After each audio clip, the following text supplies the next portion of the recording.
Hello, good afternoon. Welcome along to the Haringey Box Cup. This is the biggest international boxing competition in Europe.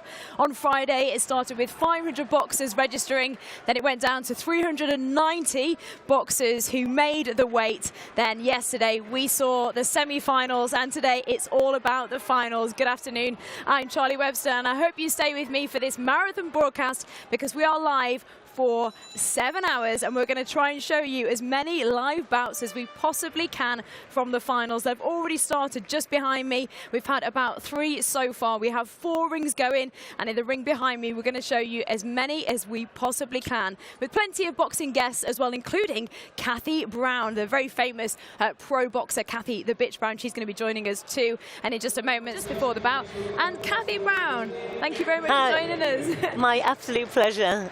Pro boxer, of course, very well known on the women's scene, former English and European champion. We'll talk to you more about yourself in just a moment's time, but I just want a very quick thought on that fight. Did you think it went Nina or Dervla's way? I think Nina might have just got on in the last round. It was a very close fight. She definitely got the second round, but it was a bit scrappy, so it's hard to tell who was getting the cleanest shots. Obviously, Nina had a height discrepancy there, but obviously that's what I used to have when I was fighting because I was so small. You know a bit about that. But it's a lot about head movement, keeping your chin down, but she was rushing in with her chin up and head forward, so she was getting caught quite a lot, but she was also landing with some nice clean shots, so fingers crossed she's got it. Okay, Sherelle, very quickly, who do you think's won? I think it's gone to the blue corner. We'll see now. Oh, controversy! Controversy in the studio here.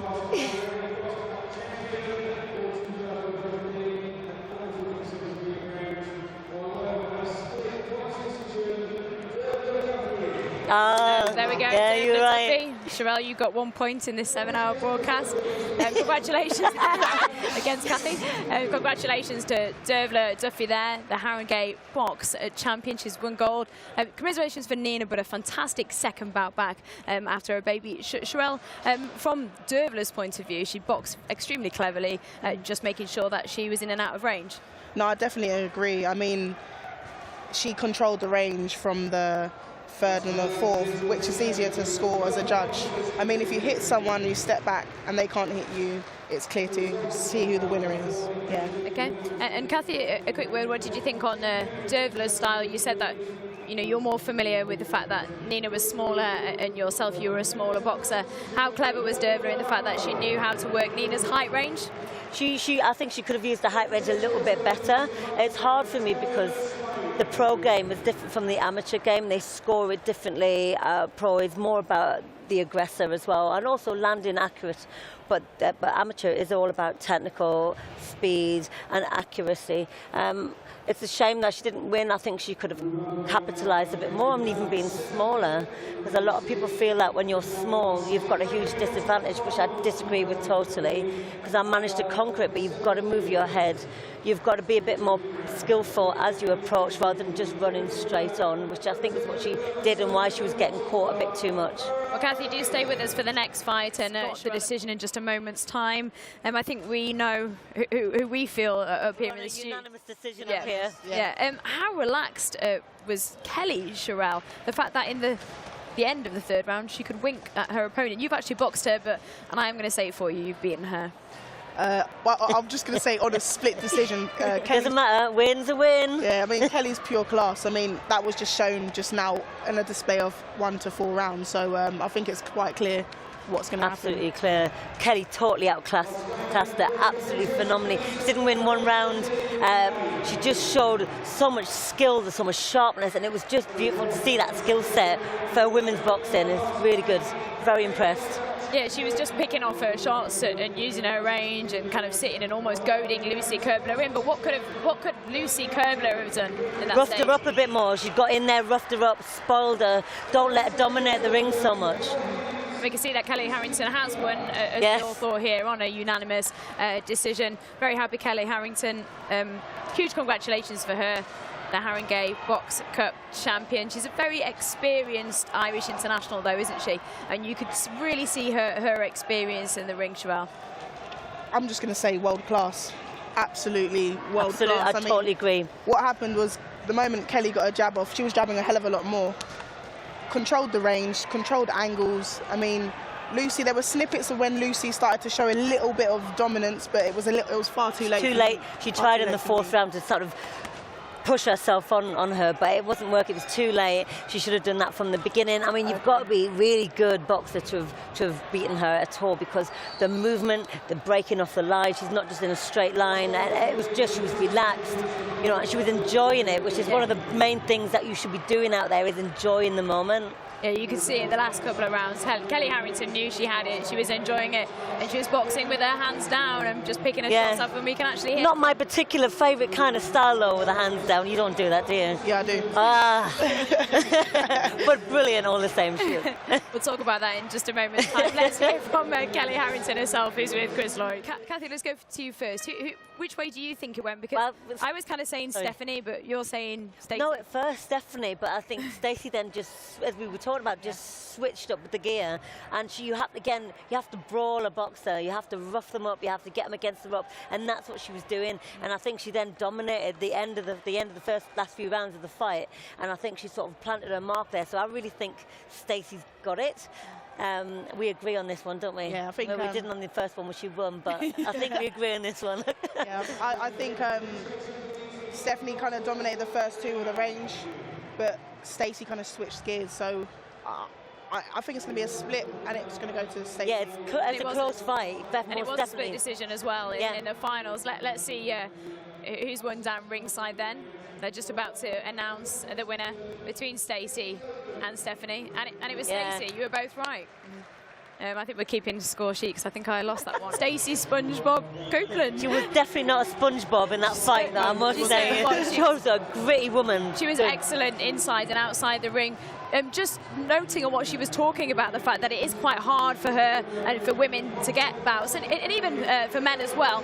And she suggested previously, before her bout, that they should have more all-women sparring days. Cathy, did you find it hard to spar different women? Yeah, I mean, I didn't. And back in '98, there was only me and one other woman who had our pro license, and amateur boxing for women was dead on its feet. So I had to go to different clubs and actually spar with the guys and pay them to spar with me, so they would hit me properly rather than just mess about a bit because I was a woman. But I had to pay them to get good sparring. I had a few good male sparring partners who would really help me and hit me properly. But that's what we need. You need to get that for you in a grit. And it is very difficult. It's much better now, but it was so difficult to get sparring. So we had to go get international women over to spar with me as well. Studio overlooking the four rings which you just saw on the balcony is Cathy Brown. Thanks for still remaining with us. That's my pleasure. And also Really Spilossi. You didn't really start on the amateur scene, did you? You were a kickboxer and then moved to pro boxing. Did you find the styles difficult? Absolutely. I mean, obviously there was no real amateurs around back in '97, '98. So my background was kickboxing. I had 25 kickboxing fights, but to make that switch, I mean, it's a different sport. People think it's very similar, but to then just have 2 tools instead of 4, you have to. And even with the amateur act, it's a totally different sport. I was reading up a lot about the amateur boxing before today, because it's so different. The pro, it's a different style, different scoring, different technique. So it's a hard switch to do. Wants his solitary moments using his headphones and just kind of that's his phone in. That's what it's all about. Whereas Ozzy kind of wants to be with the Fitzroy Lodge boys, which we just saw. I used to block out quite a lot. I used to listen to music and I mean, I like the fact that he listens to gospel music, because boxing is, a lot of people think it is quite aggressive, and obviously it is a contact sport. But actually, the more calm your mind is, the better you're going to fight, the more power you're going to have. So listening to gospel music is a perfect. It's going to chill you out, and you're going to go in there, you're going to relax, you're going to enjoy it, and then you're going to have more chance of winning. But the other guy looks quite relaxed, to be honest, just watching him on the headphones there. But it's good to zone out. You go in there, you do your job, you enjoy it, you come back out again. Oh, so wrong. The Norwegian Viking conquered.